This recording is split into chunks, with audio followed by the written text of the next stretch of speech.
New story with Ankit Kumar, स्वागत है आप सभी का। अगर आप किसी अपने को खोने के बाद उनकी याद में गमगीन रहते हैं, आप सोचते हैं कि काश वो मेरे साथ होता तो हम उनके लिए क्या क्या नहीं करते, आप दुनिया की तमाम खुशियां उनके कदमों में लाना चाहते हैं, तो यह कहानी बिल्कुल आपके लिए। अचानक राघव को लाइब्रेरी में एक लड़की दिखाई देती है। वह बेहद खूबसूरत होती है।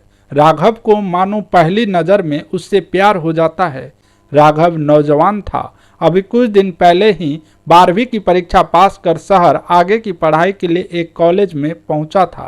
राघव अंदर ही अंदर उस बेहद खूबसूरत लड़की से बात करने को लेकर बेचैन हो रहा था।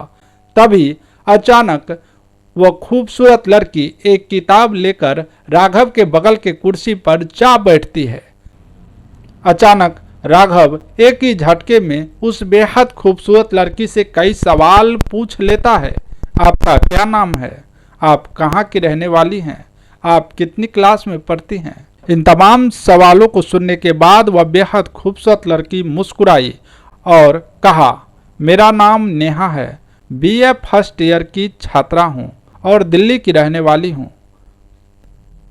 यह सुनकर राघव मुस्कुराते हुए अपनी खुशी जाहिर की और कहा, वाह, मैं भी बीए पार्ट 1 का ही छात्र हूँ।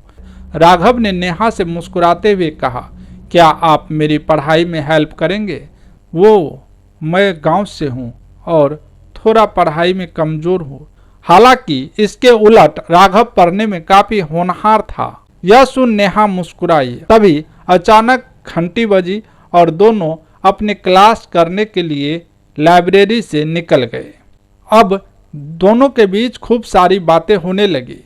धीरे धीरे दोनों के बीच प्यार परवान चढ़ता गया और एक दिन दोनों ने एक दूसरे को इजहार कर दिया।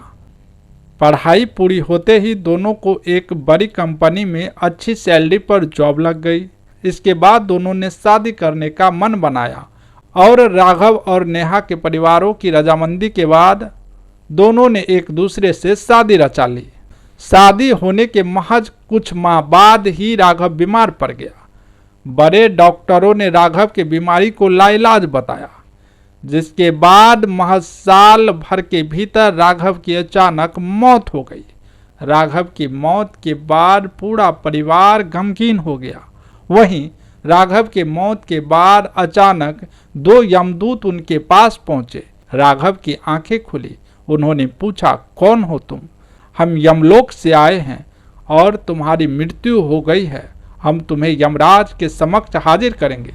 तभी अचानक तेजी के साथ राघव को लेकर दोनों यमदूत यमलोक की ओर बढ़े और पलक झपकते ही दोनों यमदूत राघव को लेकर धर्मराज के सामने प्रस्तुत कर दिया।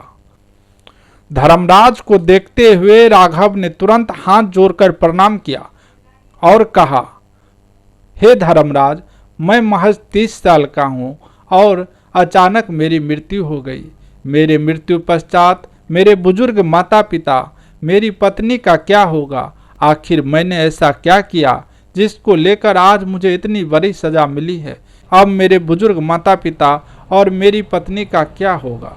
तभी धर्मराज ने कहा, तुम्हारे कौन से माता पिता और तुम्हारी कौन सी पत्नी? हमें तुम्हारी कई अनगिनत माता पिता और कई पत्नियां दिख रही है। तभी अचानक राघव चौंका और कहा, हे प्रभु, यह आप क्या कह रहे हैं? मेरे तो एक ही माता पिता हैं और मेरी एक ही पत्नी है। तभी धर्मराज ने कहा, नहीं, ऐसा नहीं है। धर्मराज ने कहा, इस माया रूपी संसार में तुम्हारे कई अनगिनत माता पिता और कई पत्नियां रह चुकी हैं। धर्मराज ने कहा, तुम्हारे कई अनगिनत जन्म भी हुए हैं। इस माया रूपी संसार में हर जीव का एक निश्चित उम्र तय है।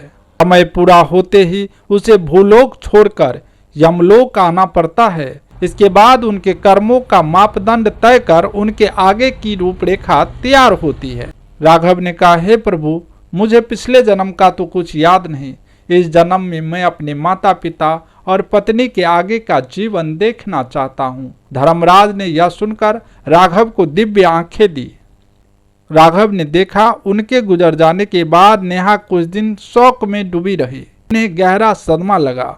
उनकी आंखों के आंसू थमने का नाम नहीं ले रहा था। फिर धीरे धीरे दिनों दिन समय के साथ उनके आंसू सूखते चले गए और एक दिन अपने माता पिता के दबाव में वह किसी दूसरे के साथ शादी करने को विवश हो गई। शादी के बाद राघव को महज एक सपना समझकर वह भूल गई, अपने आगे के जीवन को खुशहाल पूर्वक गुजारने लगी। वहीं उनके बुजुर्ग माता पिता को उनकी कंपनी के द्वारा एक बड़ी रकम दी गई, जिसके बाद वह अपने आगे की जिंदगी खुशहाल पूर्वक गुजार रहे थे। यह देखकर राघव धर्मराज के सामने हाथ जोड़कर खड़ा हो गया, अपने एक नई सफर को लेकर चल पड़ा। और एक बार फिर राघव नेहा के गर्भ से उनके पुत्र के रूप में जन्म लेता है। समय बीतता चला जाता है और एक दिन नेहा बुजुर्ग होने के बाद देह त्याग कर देती है। नेहा की मृत्यु के पश्चात एक बार फिर नेहा राघव की पुत्री के रूप में जन्म लेती है और यह निरंतर चलता रहता है। कहानी का तात्पर्य महज इतना है कि अगर आप किसी को खोने के बाद उनकी याद में रहते हैं और आप उनकी याद में अपने आप को दुखी करते हैं तो शायद यह भूल होगा। अपने आसपास के लोगों में आप अपने खोए उस अपने को देख सकते हैं, उसके बीच अपनी खुशियां एक दूसरे से बांट सकते हैं। शायद वो आपके अपने ही हो, शायद जिसे आपने खो दिया है वह वापस किसी रूप में आपके पास आ गए हो। नमस्कार, मेरा नाम है अंकित कुमार। नई कहानी के साथ एक बार फिर हाजिर होंगे, तब तक के लिए नमस्कार।